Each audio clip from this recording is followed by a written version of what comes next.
Hi friends, ഇന്നത്തെ എൻ്റെ video ഇന്നലെ SPL നടന്നത് അൽ നസർ അൽ ഇത്തിഹാദിൻ്റെ മത്സരം 11:30-ക്കായിരുന്നു. ആ മത്സരത്തിലെ വിജയികളായ അൽ നസറിനെ കുറിച്ചാണ്.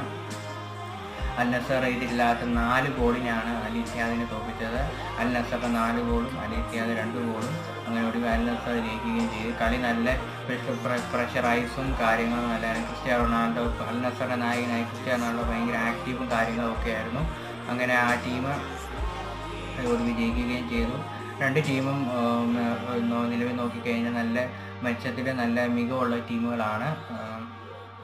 ഇതിനകത്ത് അൽ നസറിൻ്റെ ഷോട്ട്സും കാര്യങ്ങളും എടുത്ത് നോക്കിക്കഴിഞ്ഞാൽ അൽ നസറിന് shots 14, shot on target 9, possession 57%, passes 584. Al ഇത്തിഹാദിൻ്റെ ഷോട്ട്സ് നോക്കിക്കഴിഞ്ഞാൽ 8, shots on target 3, possession 43%, passes 443. Saudi pro ലീഗിലെ ഇന്നലത്തെ